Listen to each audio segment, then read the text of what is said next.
Good morning, children. Hope you are fine and safe at home. Today, let us do lesson number 22 from the grammar book, the present continuous tense. Let's begin. Look at the following sentences. In the first picture, the sentence says, Arjun eats an apple every day. What is the verb here, children? What is the action that is happening? Eats. Now look at the second picture. Pari is eating the apple. Here the verb or the action taking place is eating. So children, in the first sentence, what does Arjun do? Arjun eats an apple every day.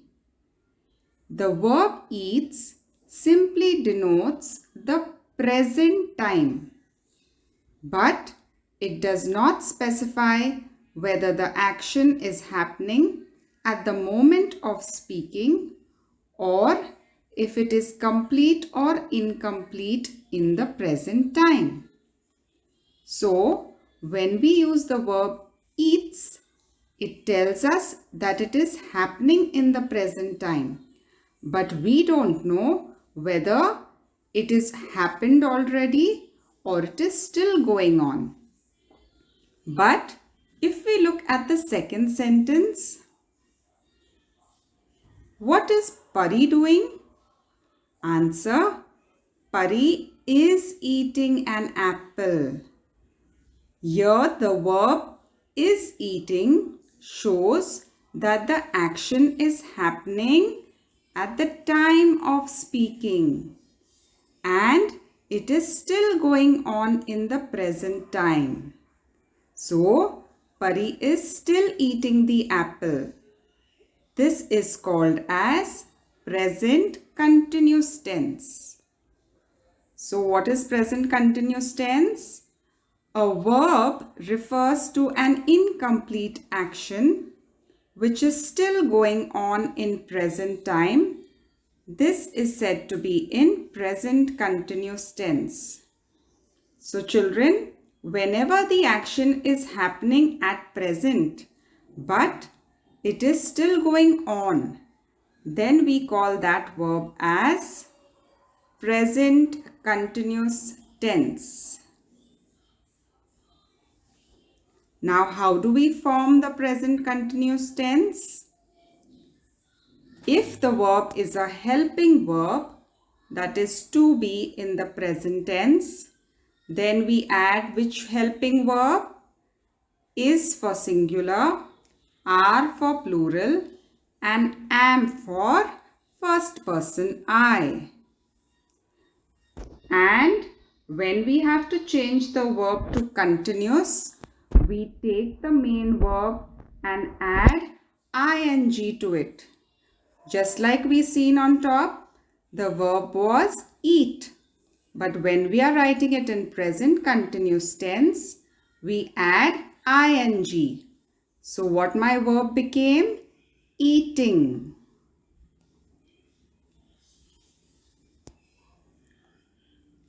While making the ing form of a verb, notice these points. The first point, verbs that end in a silent E. Silent E is where the sound of E is not heard. Drop the E when you are adding ing. For example, when the verb is dance. Dance ends with E, but the sound of E is silent. We cannot hear it. A sound does not come.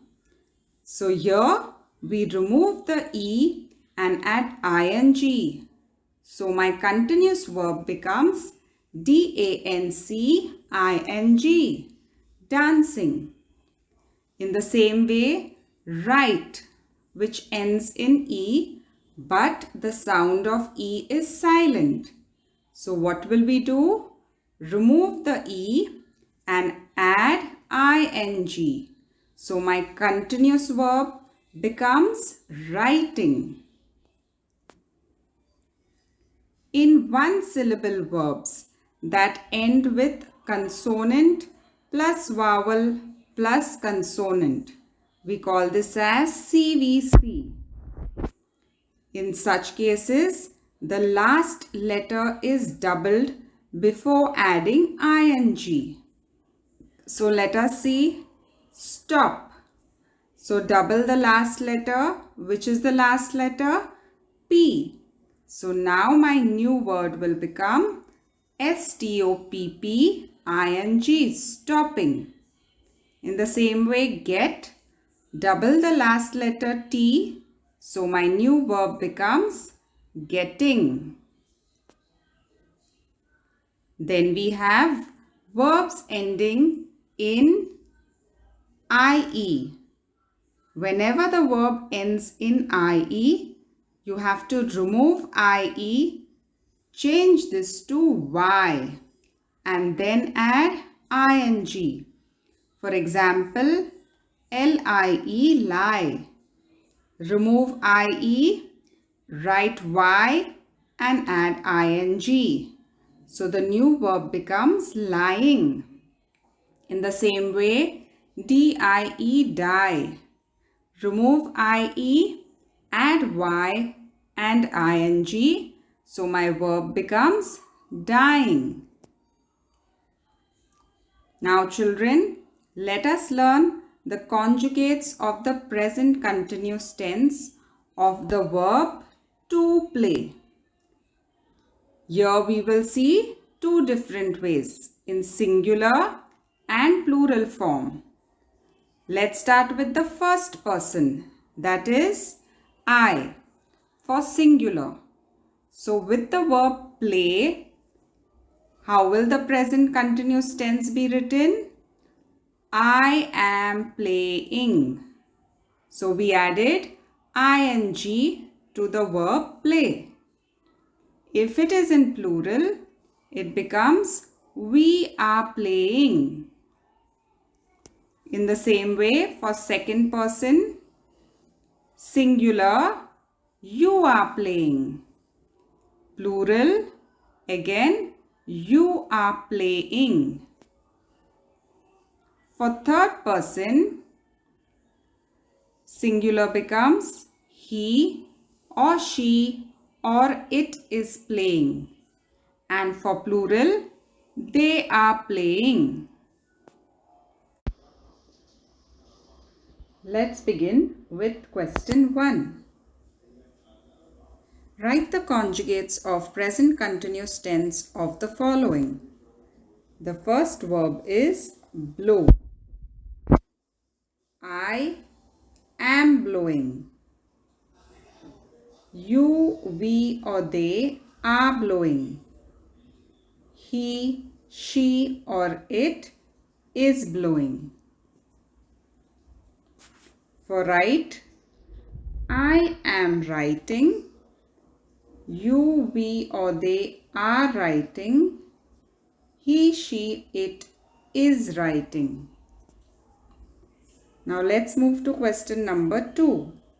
Fill in the blanks with the present continuous tense of the verbs in the bracket. So whichever verbs are given in the bracket, you have to change those verbs into present continuous tense. A. My father dashed to Delhi today. The verb is travel. My father is traveling to Delhi today. B. The old man dashed a bandage on his leg. The verb is tie. Remember children, when the verb ends with IE, you have to remove IE and replace it with Y and then add ing. So the present continuous tense will become is tying. C. You dash to us right now. Verb is come. You are coming to us right now. D. Ami dash to a new school next term. The verb is go. Ami is going to a new school next term. E. Right now he dash and the verb is drive. Right now he is driving. F. She dash in Mumbai now. The verb is live. She is living in Mumbai now. G. Trends in clothes dash every month. The verb is change. Trends in clothes are changing every month. Seema dash late to the class nowadays. The verb is come. Seema is coming late to the class nowadays. And the last one, the movie dash in the Eros theatre from today. The verb is run. The movie is running in the Eros theatre from today. Now let's move to question number 3. Rewrite the following sentences in the present continuous tense by adding now, nowadays, today, always or again. So you have to write these sentences again by adding these words. Let's start with A. They assign me great responsibilities. First, let's change the verb to present continuous tense. The verb is assign. So, my new sentence will be, they are assigning me with great responsibilities, and I will add always. B. He does his homework very well. The verb is does. Present continuous tense will be, he is doing his homework very well nowadays. C. My sister dreams to become an astronaut. The verb is dreams. Change the verb to present continuous. My sister is, and add the word always, dreaming to become an astronaut. D. The coward talks behind our back. The verb is talks. The coward is talking behind our back again. E. We celebrate our grandmother's birthday. The verb is celebrate. We are celebrating our grandmother's birthday today. And the last one, the great magician comes to thrill his fans. The verb is comes. The great magician is coming to thrill his fans now. That was all in today's lesson, children. Thank you.